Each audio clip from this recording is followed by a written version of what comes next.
Hello दोस्तों, शैलेंद्रकांत आपके सामने हाजिर है। तो इस वीडियो में मैं बताने जा रहा हूँ जो एपिसोड चल रहा है द बुक सीक्रेट। इसमें मैं बताने जा रहा हूँ secret to the relationship and secret to the health. तो दोस्तों, सीक्रेट टू द रिलेशनशिप क्या है? इसको ऑथर ने एक दूसरे ऑथर का रेफरेंस देते हुए बताया है। उसमें जो दूसरे ऑथर हैं उनका नाम है मारिया डायमंड। वो एक लेडी हैं। उन्होंने कहा कि उन्होंने एक एग्जाम्पल दिया कि वो मारिया की एक दोस्त थे जो कि जिनके यहाँ वो गई वो। और जब वहाँ गई तो उन्होंने देखा कि वो जो दोस्त थे वो एक आर्टिस्ट थे, पेंटर थे। तो जब वो गई वहाँ तो देखा कि उन्होंने पूरे अपने रूम में माने औरतों की तस्वीरें लगा रखी हैं, और लेकिन सभी जगह जो औरतें जो हैं वो एक हैप्पी मूड में नहीं है। तो इन्होंने इस चीज़ को मार्क किया और मारिया ने उसके कहा कि ऐसा तुम क्यों कर रहे हो, क्या तुम्हारा क्या पर्पस है? तो उनके दोस्त ने कहा कि देखिए, मैं ये चाहता हूँ कि मैं 3 महिलाओं से डेटिंग करूँ एक वीक में। तो Maria told okay, it is possible. तो कैसे करें? तो उन्होंने बताया कि आप पूरे इन सारी तस्वीरों को निकाल दो और ऐसी तस्वीरें आप लगाओ जहाँ की औरतें आपके साथ हैं, आप खुश मिजाज हैं और आप भी खुश हो। तो यही चीज़ उन्होंने तस्वीरें लगाई। अब क्या हो गया दोस्तों, ये चीज़ विजुअलाइजेशन में काम कर रहा है, क्योंकि वो एक पेंटर है, आर्टिस्ट है। तो ऐसे भी उसके लिए बहुत पावरफुल चीज़ है जब ये चीज़ें उसके सामने नई नई इस तरह की चीज़ें लगाई उसने। तो अब सीक्रेट काम, द लॉ ऑफ अट्रैक्शन काम करना शुरू कर दिया, और केवल 2 से 3 महीने के अंदर में जो वो चाहता था वो होना शुरू हो गया।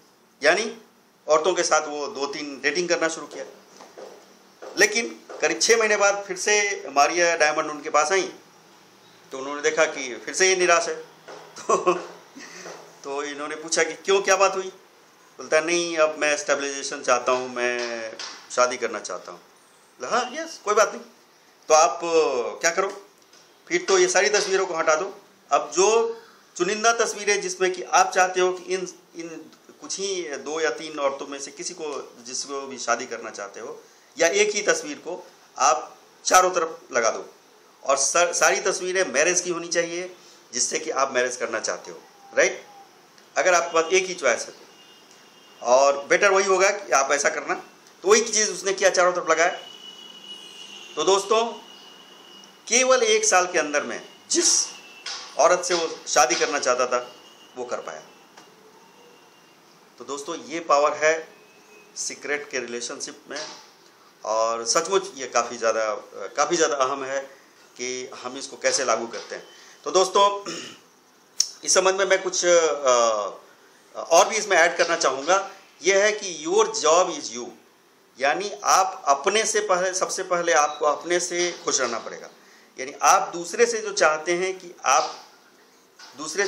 हैं कि दूसरे आपको सम्मान करें और दूसरे आपसे खुश रहें, तो सबसे पहली बात है कि आप अपने आप से खुश रहिए। ये बहुत इंपॉर्टेंट है। यहीं से कहानी आगे शुरू होती है। इस चीज़ को हमेशा ध्यान रखना। दूसरा पार्ट जो है इस वीडियो का, वो है सीक्रेट टू द हेल्थ। ये बहुत ही पावरफुल चीज़ है दोस्तों। इसको आप चाहें तो इस वीडियो को 2 बार 3 बार देख सकते हैं। आप देख सकते हैं कि इसमें मैंने जो डिस्क्राइब किया है, क्या हेल्थ के लिए बात हो रही है। तो फिर उन्होंने ऑथर ने एक किसी और का रेफरेंस दिया है। उनका नाम है Cathay Goodman. Cathay Goodman cancer से पीड़ित थे, और डॉक्टर ने कहा ठीक है, आप ज़्यादा से ज़्यादा आप 3 महीने आप जिंदा रह सकते हैं। तो ये बड़ा शॉकिंग न्यूज़ किसी के लिए भी हो सकता था। जब कोई जीवन मरण की बात करता है, कोई डॉक्टर खास कर बता देता है कि अब आप 3 महीने ही जिंदा रहेंगे, तो सच मानिए दोस्तों, ज़्यादातर लोगों की ये स्थिति होगी कि वो 2 महीने में ही इसकी मौत हो सकती है।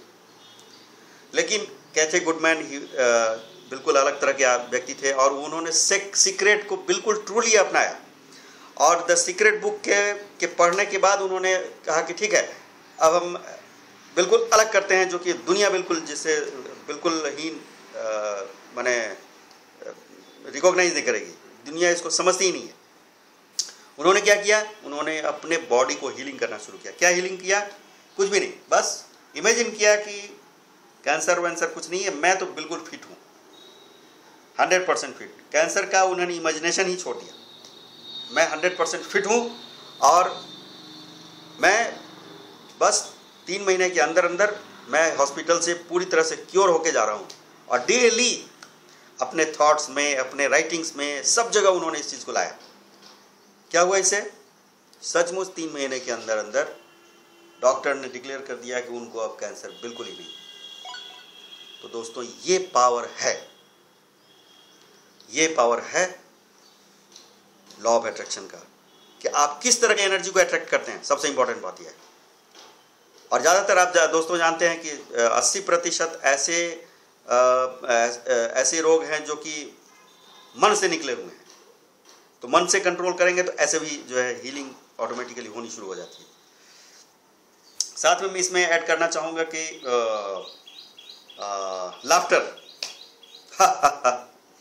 Laughter is the best medicine. आपने सुना भी होगा, और इस ऑथर ने, जो कि बहुत पुरानी किताब है, वर्षों पुरानी किताब है, लेकिन इस ऑथर ने इस पर खासकर तवज्जो दिया है। क्या? You laugh laugh laugh, that's all. See good movies, laughing serials, all these things are going to heal you. It has got tremendous healing power, tremendous. And last, one more example author has given of Mary's Goodman. Mary's Goodman, उन्हें एक air accident, जो कि जिसमें कि अक्सर लोग बचते नहीं हैं, किसी तरह वो बच गए और उनको स्पाइनल कॉर्ड का इंजरी हो गया, उनके फेफड़े काम करने बंद कर दिए, वो बोल नहीं सकते थे, केवल आंखें खोल कर देख सकते थे, बस इतना ही काम रह गया था उनका। तो डॉक्टर ने कहा कि अब कुछ भी संभव नहीं है आपके लिए इस जीवन में। तो फिर वही बात हो गई, आमतौर पर लोग ये सोचते कि अब गए हम इस जीवन से, तो हाथ धो बैठे, लेकिन वो अलग आदमी थे। उन्होंने सीक्रेट को फिर से, लॉ ऑफ अट्रैक्शन को फिर से अपनाया। कैसे? उन्होंने कहा कि ठीक है, मैं 3 महीने के अंदर अंदर मेरे पाँव अभी टूटे हुए हैं, कोई बात नहीं, मैं 3 महीने के अंदर अंदर इसी अपने 2 पाँव पर खड़े होकर हॉस्पिटल से जाऊंगा, पूरी तरह से ब्रीदिंग करते हुए। जबकि डॉक्टर ने कहा कि नो, आप ब्रीद नहीं कर सकते, सब कुछ मशीन लगाने पड़ेंगे आपके लिए ब्रीदिंग के लिए। और ये हर दिन वो इमेजिन करता रहा, बिल्कुल वेरी वेरी इंटेंसली। क्या हुआ दोस्तों?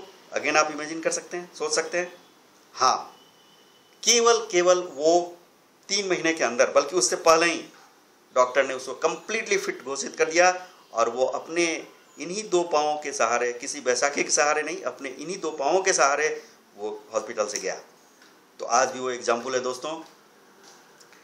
ध्यान रखना इस चीज़ को कि लॉ ऑफ अट्रैक्शन में बहुत बहुत बहुत बहुत पावर है, आप इसको करके देखें।